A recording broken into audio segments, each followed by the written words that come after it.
Guru menjadi salah satu pemeran utama dalam praktek pendidikan di masa yang penuh dengan ketidakpastian ini, masa pandemi.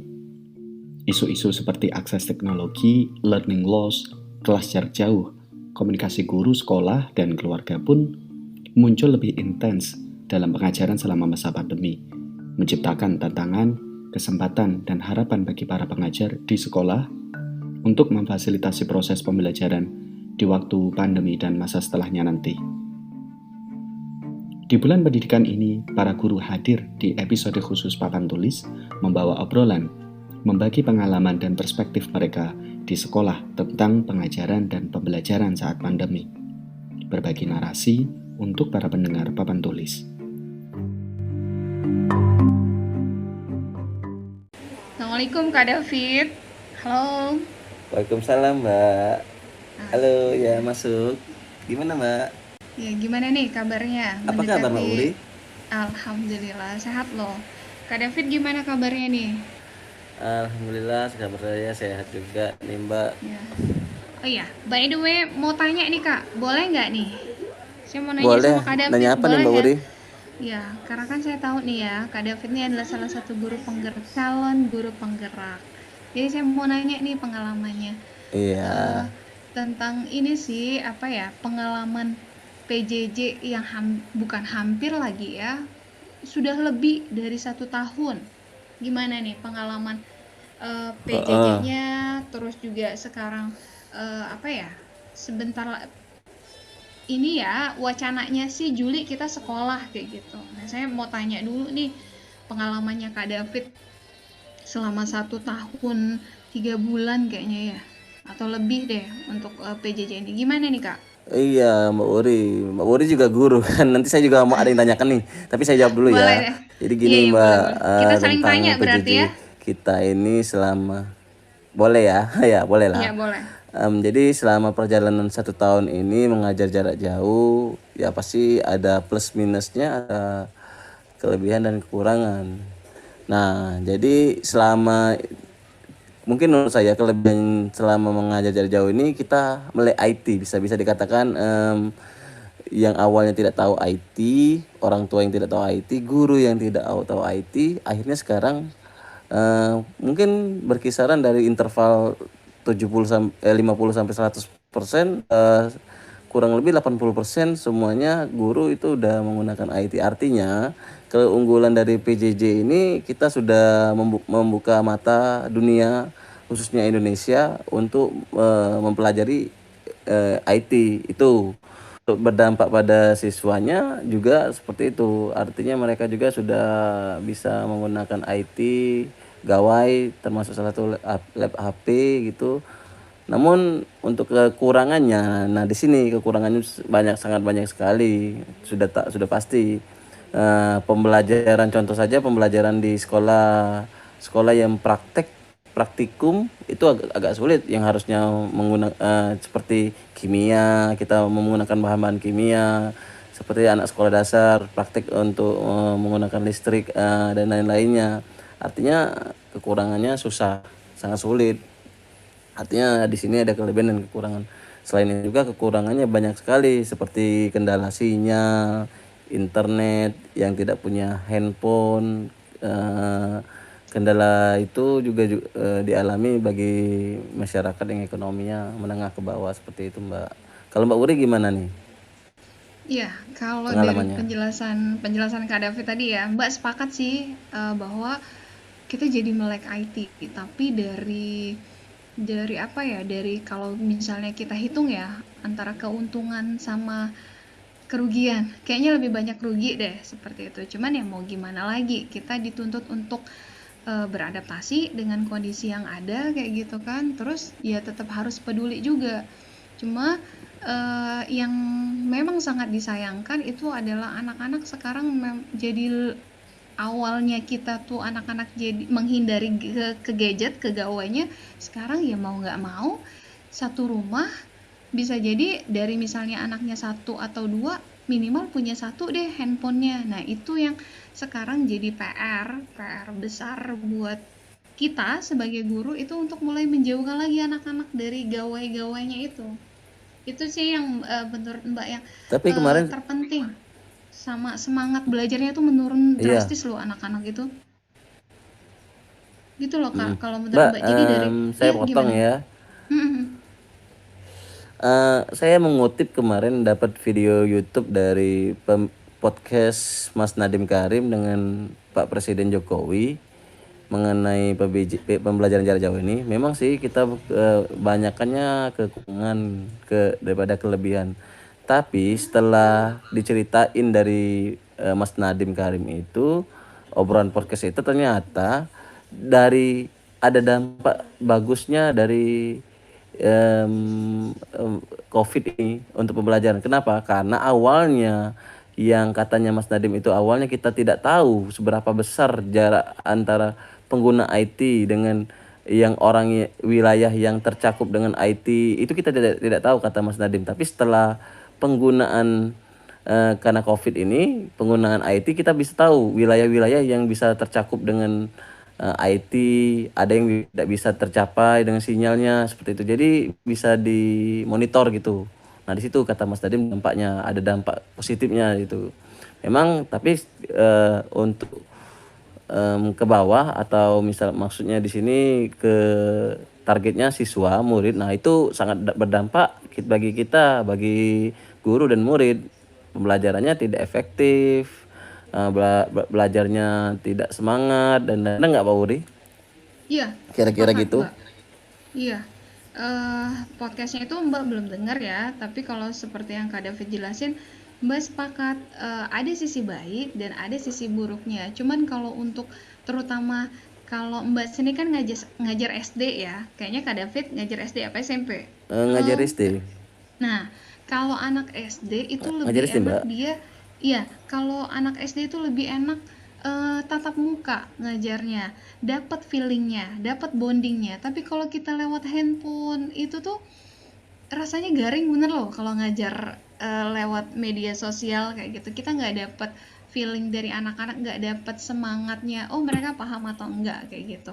Jadi dari sisi apa ya positif dan negatifnya ya tergantung dari bagaimana kita menyikapinya kayak gitu. Cuman kalau Mbak sendiri Oke. kayak gitu kan dari kita udah pengalaman selama setahun ini COVID itu di sekolah Iya. Mbak sendiri ya itu mengalami berapa kali mengubah metode pembelajaran itu sampai kalau nggak salah kurang lebih 7 kali itu bertanya lagi sama orang Waduh. tua anaknya Oh, tujuh nyaman kali ya. ada apa enggak malah ada ya satu kita sudah nyiapinnya tuh berbulan-bulan pembelajaran dengan memakai satu aplikasi dan kami sudah mencobanya secara eh, langsung nih sama guru dan kita udah berusaha meminimalisir eh sayangnya itulah Heeh. ya namanya juga manusia eh, ketika kami aplikasikan itu di hari pertama masuk sekolah kalau nggak salah Juli itu hari pertama itulah langsung gagal semuanya dan kami tidak mengantisipasi bahwa Gimana? sinyal anak-anak itu ternyata jelek jadi kan sinyal di Iya, iya sekolah benar Mbak bagus tuh. kami ketika uji coba aman tuh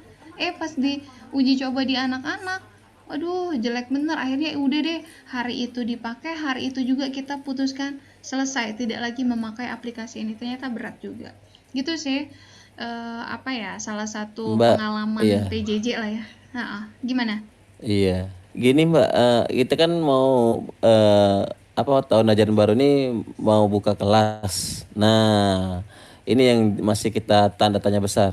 Bagaimana sistemnya kita nanti ke depan ya Mbak ya? Nanti bagaimana dinas mengaturnya, sekolah mengaturnya, nanti sehingga pembelajaran pada awal semester ini nanti kita bisa bertatap muka. Ada Mbak, apakah ada mendapatkan sebuah bocoran informasi gitu, Mbak Uri? bocoran dari mana kayak gitu kan kalau karena kan kita ini nunggunya nunggunya dari pemerintah kan kita ini menunggu instruksi pemerintah karena sebenarnya sebelum di bulan berapa ya kita tuh ada pemberitahuan bahwa Oktober akan dibuka seperti itu kan oh kita udah siap tuh sekolah udah siap dengan prokesnya udah siap dengan segala perlengkapan dan atribut apa yang harus dilakukan supaya tidak terjadi penyebaran COVID lagi kayak gitu kan ya cuma hanya sebatas rencana kayak gitu nah sampai di sini kayaknya udah klimaks deh, anak-anak kayaknya perlu memang harus sekolah deh. Kalau Mbak sendiri ya, Mbak tuh pokoknya anak-anak tahun ini harus sekolah, dia harus merasakan bahwa sebenarnya lebih asik tuh belajar di sekolah kayak gitu. Dan ini juga salah satu apa ya bahasanya itu anak-anak tuh jadi seperti tersadar kalau kalau suka di sekolah bunda, kayaknya kami nggak mau lagi doanya panjang-panjang, doanya misalnya kami mau libur Heeh. yang lama kayak gitu, sekarang liburnya setahun nggak enak bener bunda kayak gitu kan, lebih enak belajar di sekolah kayak gitu. Jadi kalau Mbak sendiri kayak gitu kan itu tergantung sekolah masing-masing, kesiapan sekolahnya, apakah sekolahnya siap untuk membuka pembelajaran atau tidak. Tapi tetap mengikuti instruksi dari pemerintah. Tinggal sekolah sendiri yang menyiapkan, dan memang yang terutama adalah guru-guru harus sudah vaksin kayak gitu kan. David sudah vaksin? Iya. Maaf, Kak David sudah vaksin? Udah, alhamdulillah. Iya. Iya, Jadi saya setuju Mbak Wuri apa yang dikatakan Mbak Wuri. Jadi apakah Mbak Wuri punya strategi gitu untuk misalkan ke depan, misalkan kita nanti, siapa tahu Mbak Wuri punya strategi bisa berbagi dengan kita juga di sini. Gimana caranya nanti saat pembelajaran tatap muka nanti berlangsung agar menghindarilah yang namanya virus itu atau strategi belajar yang lainnya seperti itu. iya ya, ini berdasarkan persepsi Mbak saja ya Kak ya. Jadi yang pertama memang kita harus siap dengan tim gurunya, kolaborasi dengan kepala sekolah, dan koordinasi juga apakah sekolah kita sudah siap dengan prokes. Terus bagaimana antisipasi sekolah kayak gitu kan, karena kita masih proses peralihan, bukan serta-merta ketika pemerintah mengizinkan maka semuanya bisa masuk. Nah, khawatir nanti seperti negara tetangga yang merasa sudah divaksin ternyata loss kan, jadi banyak yang meninggal. Nah, kita menghindari yang seperti itu, meminimalisir. Jadi kalau di sekolah Mbak sendiri kayak gitu, kita menyiapkan tim. Sekolah siap apa belum nih untuk masuk di bulan Juli? Oh, kita udah siap masuk kayak gitu. Yang kedua adalah komunikasi dengan orang tua, dan sama ya seperti instruksi pemerintah sebelumnya, ketika pemerintah membuka tetap keputusan akhir ada di orang tua. Kalau orang tua tidak mengizinkan anaknya untuk sekolah, sekolah tidak bisa memaksakan oke harus seperti ini, tidak bisa, karena hak anak itu ada di orang tua bukan di guru seperti itu. Jadi kita akan membuat perencanaan bahwa sekolah dibuka di bulan Juli kalau dapat izin pemerintah kayak gitu kan, dan tetap dengan standar prokes, meminimalisir COVID, dan anak-anak itu akan dibagi menjadi 2 kelas. Jadi bisa jadi modelnya shifting kayak gitu. Bisa jadi shifting atau bisa jadi per sesi, dan sekolah masih belum bisa normal. Kalau biasanya sekolahnya dari pagi jam 7 sampai jam 3 sore, itu mungkin dari jam 7 sampai jam 10 atau seperti, jadi sesi 1, sesi 2 karena Iya, iya. terbatasan Iya kelas benar tuh. juga seperti itu Kak, kayak gitu. Itu sih yang Mbak ininya. Jadi Benar. tetap keputusan ada di orang tua, kita nggak bisa maksa juga Iya. gitu Kak. Saya sepakat Nah, Mbak kalau Kak Wuri. David sendiri Benar gimana tuh. nih? Info yang saya berdasarkan info yang saya dapat mengenai tatap muka nanti, pembelajaran tatap muka, memang yang saya dapat memang sistemnya nanti nggak semuanya masuk. Ada yang sistem digunakan genap ganjil atau per hari per sesi. Yang genap ganjil seperti hari ini misalkan Senin, misalkan hari Senin dia akan menggunakan jadwal siswa yang absennya nomor bilangan genap. Terus hari Selasa siswa yang bilangan ganjil seperti itu. Nah, mungkin ya di situ juga mungkin banyak kendala kita, termasuk juga menurut saya sih Mbak Wuri, Iya, gimana nanti Kak? perbedaannya nanti ke RPP dengan kurikulumnya Mbak. Kenapa? Karena saya pikir misalkan hari Senin kita mengajar materi A, otomatis kita Selasa nanti mengulang lagi materi A lagi karena siswanya berbeda kan seperti itu. Nah, di situ yang saya Iya. pikirkan sampai saat ini gimana ya nanti prosesnya gitu. Nanti ya sampai puncaknya 1 semester ada yang nggak terwujud kan semua materi. Betul. Karena sesuai Iya dengan betul. RPP kita kan hari Senin Selasa itu sudah tersusun sampai 1 minggu 1 pekan itu sudah satu tema subtema seperti itu. Gimana lah nanti Mbak Uri kalau misalkan ada strategi ke depannya gitu. Kalau Mbak ya di sekolah Mbak kita begini memikirkannya itu bukan yang hari ini misalnya masuk ganjil, besok masuk genap. Terus nanti sisanya yang misalnya yang ganjil masuk hari ini berarti yang genap hari ini nggak belajar dong kayak gitu kan. Jadi kita meminimalisir yang seperti itu supaya gurunya nggak kerja double juga kan, udah ngajar secara tatap muka, ngajar juga secara daring kayak gitu kan, nyiapin lagi materinya, kasihan karena kan guru di masa pandemi ini bener-bener kerjanya on call ya 24 jam ininya tugasnya mana nak kayak gitu kan ditanyain, malah bisa jadi kita jadi kayak dokter yang nanyain bisa sehari 3 kali gitu, tugasnya mana kayak gitu. Mungkin anak-anak bosan juga ya, cuman dinikmati saja kayak gitu kan posisi sekarang. Nah jadi kalau di sekolah Mbak itu modelnya begini Kak, misalnya satu kelas itu ada 30 anak ya, kita sekolahnya itu per kelas. Misalnya hari ini kelas, kan kita sekolahnya nih kelasnya ini masih terbatas kalau sekolah Mbak. Jadi hari ini yang sekolahnya adalah kelas 1, kelas 2, kelas 3 bisa jadi kayak gitu. Nah, kalau yang kelas 1-nya ada lebih dari 30, maka langsung dipisahkan dua. Pembelajarannya itu hanya 4 JP, jadi 2 mapel kayak gitu loh. Jadi misalnya ya satu kelas itu ada 30 anak dibagi 2 kelas, misalnya Mbak sama Kak David nih ngajar di kelas itu, jadi Mbak ngajar dulu di kelas A, Kak David ngajar di kelas B. Nanti di jam selanjutnya pergantian JP-nya setelah 2 JP, Kak David ngajar di kelas A, Mbak ngajar di kelas B. Nah itu lebih aman. Nah besoknya ini anak yang masuk dia akan semuanya belajar daring. Jadi gurunya tahu, oke, hari ini saya belajar tatap muka sama anak-anak, besok saya belajar daring. Hari ini saya menyiapkan media-medianya, besok saya menyiapkan media secara online. Jadi gurunya tetap fokus kayak gitu Kak kalau menurut Mbak ya, dan itu settingan yang ada di sekolah, jadi guru nggak terlalu sulit dan nggak ini RPP-nya nanti sama lagi kayak gitu Kak. Iya, artinya gini Mbak, artinya kita menggunakan guru yang lebih dong powernya. Power gurunya harusnya satu kelas itu satu guru, satu kelas jadi terbagi dua guru ya Mbak Uri ya, gitu. Iya betul. Nah tapi kan beda kondisi Kak. Mbak kan sekolahnya swasta, jadi memang satu kelas itu ada 2 orang. Kalau negeri kan belum tentu. Nah ini memang harus diantisipasi kayak gitu. Nice. Iya, harus diantisipasi. Kita dapat ide baru tuh. Betul. Jadi misalnya program yang di sekolah Mbak bisa dilaksanakan belum tentu di sekolah lain. Begitupun sebaliknya. Jadi kita pokoknya kuncinya ATM deh, amati, tiru, modifikasi. Kayak gitu Kak. Jadi bagus, iya. Mbak Oke, jadi wacana yang pembukaan sekolah lagi, jadi menurut Mbak Uri kira-kira kita ini sudah siap belum ya kira-kira?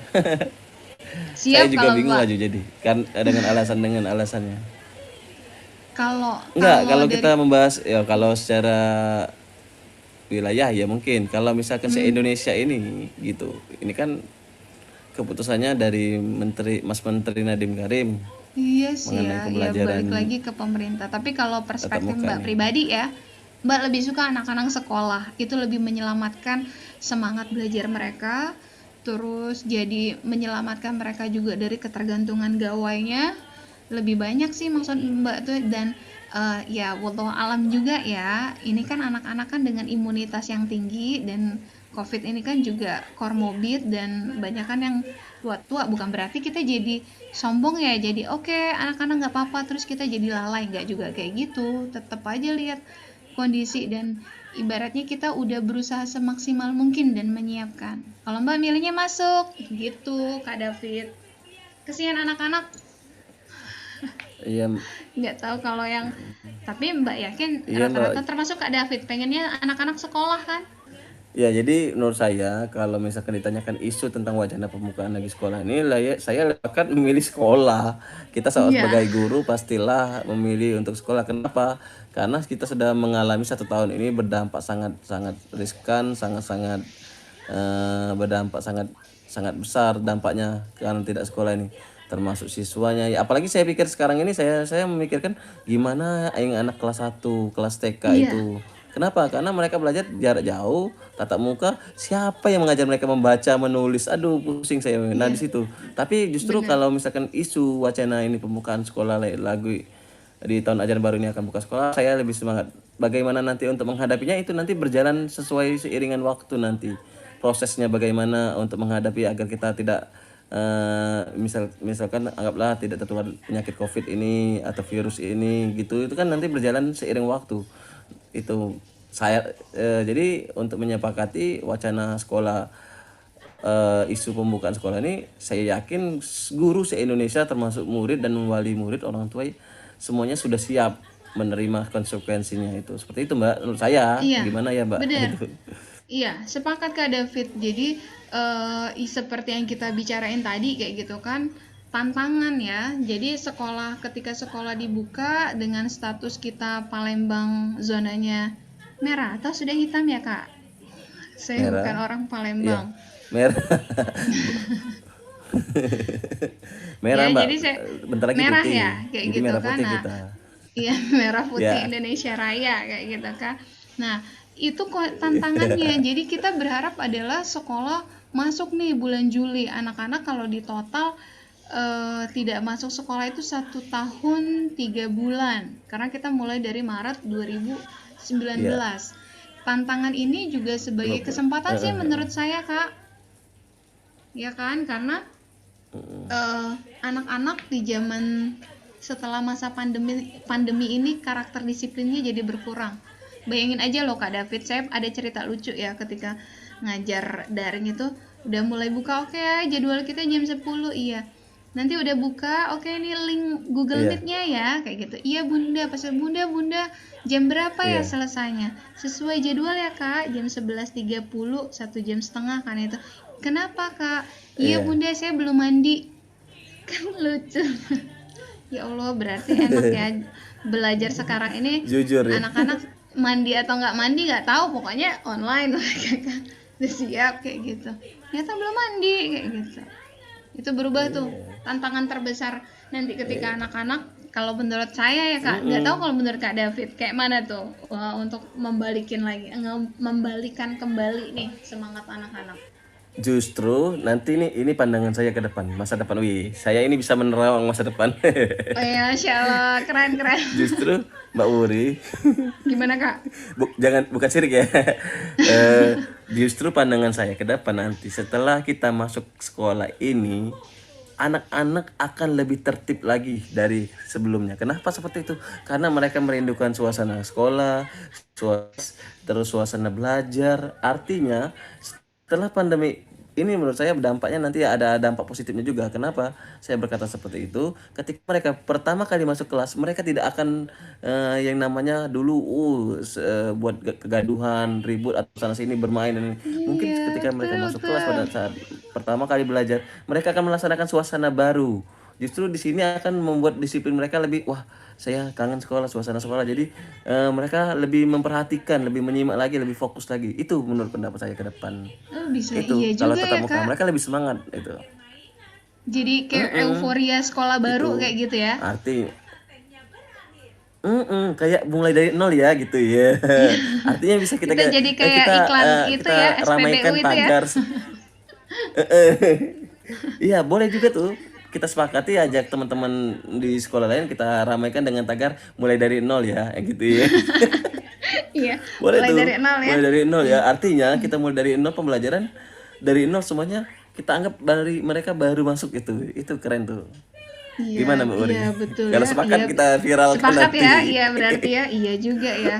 Dan ya saya sepakat ya, saya kepikirannya anak-anak nih nanti semangat nggak ya kayak gitu kan. Iya, takut saya terbawa anak-anak yang biasanya bangun pagi yang udah tahu masuk jam 7 tiba-tiba corona hilang kayak gitu kan, bangunnya siang kayak gitu. Kalau saya Enggak, tanyain sholat subuh semangat nggak, justru mereka semangat. iya iya semangat karena mau sekolah ya kayak gitu. Iya betul juga Iya. ya.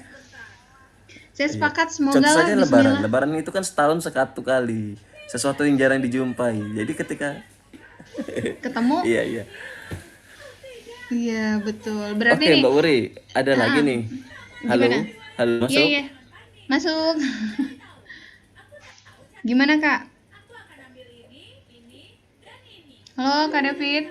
Em, ada satu lagi pertanyaan. Ya masuk Mbak. Ada satu lagi pertanyaan nih mengenai siapkah kita dengan isu wacana pembukaan sekolah baru dan bagaimana dengan untuk guru, siswa tua dan kurikulum dan fasilitasnya ketika kita masuk ke dalam isu pembukaan lagi sekolah. Apakah mereka sudah siap? Terus bagaimana dengan fasilitasnya, pembelajarannya, orang tuanya itu untuk menuju sekolah wacana pembukaan sekolah baru ini Mbak Uri. Jadi ada pertanyaan lagi satu lagi ini Mbak Uri yang Gimana? tentang wacana pembukaan sekolah baru. Jadi nanti ke depannya bagaimana dengan jika pembukaan sekolah baru lagi pada tahun ajaran baru, bagaimana dengan pengalaman guru, siswa atau orang tua, bagaimana dengan kurikulumnya dan bagaimana dengan fasilitas yang akan menunjang pada saat pembukaan sekolah baru lagi gitu. Perencanaannya ya maksudnya ya Kak? Mm-mm. Iya sih kalau dari Mbak sendiri ya Iya kan sama gini kan, seperti. jadi gini. Hah, gimana? Ya jadi gini, sekolah baru kan mungkin tahun ajaran baru kita akan dibuka. Nah nanti kan gurunya persiapan gurunya bagaimana sih untuk persiapan sekolah baru. Terus orang tuanya apa? Orang tua seperti Mbak Uri tadi apakah bilang mereka setuju atau nanti bagaimana kendalanya? Terus bagaimana dengan kurikulum? Terus fasilitasnya apa nanti? Soalnya sudah 1 tahun kita tidak sekolah ini mungkin fasilitas bisa dikatakan rusak atau hilang dan lain-lain itu. Nah itu. Iya, betul. Tahu nggak Kak David? Kami ya, kita tuh kalau di sekolah itu setiap ajaran baru, memulai ajaran baru selalu setting kelas dan membuat kelas itu secantik mungkin. Ada tempelannya, ada stikernya kayak gitu. Dan Ya. itu seperti, ya Allah, Iya. anak-anak nggak pernah lihat ini selama setahun. Dan itu rusak dengan sendirinya. Kayaknya memang kalau ada anak-anak rusak karena anak-anak nggak masalah sih, tapi kalau rusak dengan sendirinya nggak ada ini, kita bingung juga kayak gitu ya. Jadi kalau pertanyaan Kak David tadi, ya memang persiapan. Saya pikir Kak David dengan timnya di sekolah, dengan kepala sekolah juga pasti akan mempersiapkan segala kemungkinan sekolah benar-benar kita diizinkan oleh pemerintah buka atau kita belum diizinkan. Jadi kita punya plan A, plan B. Sama seperti yang dulu Iya, siap. kalau nggak salah Benar, Oktober benar. ya, kita tuh bakal dibuka ya, bakal diizinkan sekolah, ternyata nggak sekolah. Nah, di situ juga kita buatnya ada plan A, ada plan B. Jadi kita udah siap. Plan A ketika sekolah buka begini rencananya kayak gitu. Plan B ketika sekolah tidak buka begini ininya perencanaannya. Dan kita selalu komunikasi dan alhamdulillah kayak gitu kan, karena di sekolah Mbak orang tuanya komunikatif, terus juga menengah ke atas, jadi mudah untuk kita langsung semuanya lewat handphone kayak gitu kan, WhatsApp, terus juga lewat Zoom, semuanya orang tua bisa ngikutin. Nah saya kan kita pernah juga kan komunikasi beda dengan sekolah negeri, ada keterbatasan. Nah jadi ketika kita nanti nih di sekolah Mbak, ketika awal di ajaran baru kita akan komunikasi sama orang tua. Biasanya kita akan buat kuesioner. Nah dari kuesioner itulah kita udah tahu orang tua mau atau enggak sih anaknya sekolah. Nah kalau dari kuesioner itu ternyata 80% nih, 20%-nya tidak mau sekolah, berarti kami harus siap dengan 20% anak ini dengan pembelajaran daring kayak gitu. Jadi kita udah punya rencana, semuanya sih dilihat dari sisi kesiapan dari kita, guru, warga sekolah, terus juga komunikasi orang tua, kemudian dari siswanya. Nah, itu juga tetap harus dievaluasi, Kak. Sama lah kayak kita belajar di guru penggerak, Kak, ya. Refleksi, gimana, Kak? Iya. Iya, jadi harus ada evaluasi, Iya, refleksi. itu. Jadi kalau tidak ada refleksi itu sia-sia kita. Iya, iya. Seperti itu, Kak David. Iyalah, Mbak, Gimana kalau kalau saya Kak David sepakat juga sendiri? sih apa yang dikatakan. Ya, saya sepakat juga yang dikatakan Mbak Uri itu yang mengenai yang baik dari itu persiapan, fasilitas guru, siswa, termasuk juga yang refleksi dan lain-lain itu sudah pasti. Ya, namun saya menambahkan kalau untuk yang perlu dilihat ini juga kita dengan cara metode yang baru, mungkin sistem baru ya Mbak ya. Punya kita apa masuk sekolah, awal masuk sekolah ketika mereka siswa datang depan gerbang sekolah kita salaman. Nah itu sekarang sistem kita berubah dengan cara salamannya Betul. dari jarak jauh. Iya, Itu betul. nah itu Iya. maksudnya di budaya itu kan yang sudah biasa kita gunakan harus agak sedikit berubah, bergeser kayak itu yang perlu Nah, kita iya, itu yang harus kita dari siapin juga loh, guru-guru Kak. kita sepakati. Iya, Heeh, betul. itu. Betul, betul. Jadi Terus kita yang nih siswa, orang tua, wali murid, orang tua yang misalkan orang tua yang nggak apa ya mau anaknya namanya masih bisa sekolah ya. dikatakan sering kita harus kita dikasih penjelasan seperti itu Mbak Uri itu. Apalagi Mbak Uri, silakan ada yang Iya, lagi sampaikan. iya. Iya, panjang nih obrolan kita ya Kak David ya. Kalau Mbak tarik kesimpulan nih kayak gitu. Tapi ini perspektif Mbak sama perspektif Kak David ya. Kalau Mbak ini kan ngajarnya di sekolah dasar Islam Terpadu Rabbani Ogan Ilir. Mbak swasta nih. Kalau Kak David ngajarnya di mana? Saya di SD Negeri 241 Palembang di situ, di Nah, Palembang. di SD Palembang Negeri ya Kak ya. 241. Iya. Iya, berarti kan kita Iya, berbeda ini ya. Berbeda dari sisi wilayah.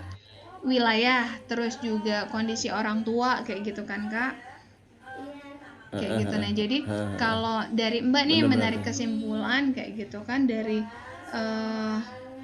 obrolan kita dari awal tadi bahwa sebenarnya orang tua itu sudah siap mau anaknya sekolah karena orang tua juga sudah mulai jenuh sih ya.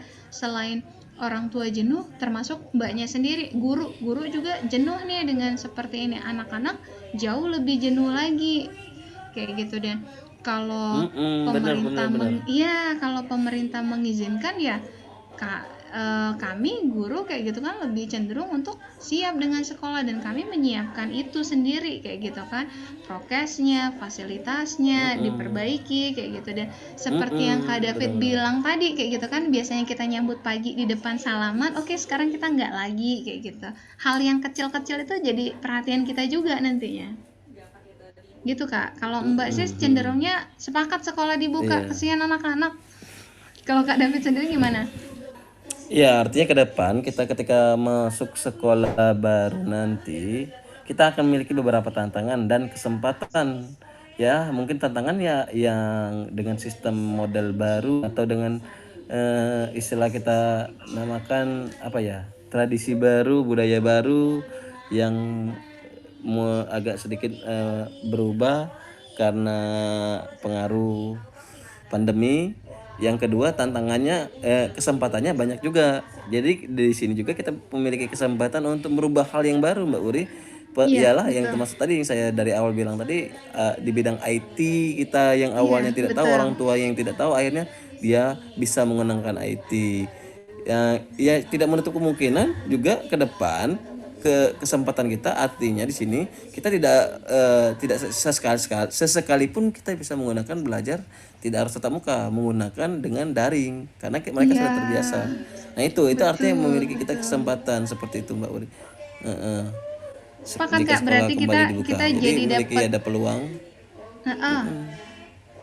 Jadi ilmu kita baru seperti ya. Insight baru ya kayak gitu kan. Wah iya bener ya. Jadi ya plus minus juga lah. Jadi plusnya kita nih jadi kayak lebih kreatif lagi ya gurunya ya, mikir ini gimana ya besok ya, belajar apa ya, pakai media apa ya anak-anak kayak gitu.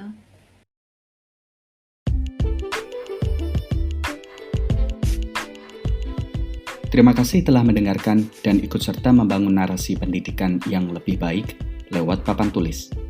Ikuti kami di Instagram @papantulispodcast.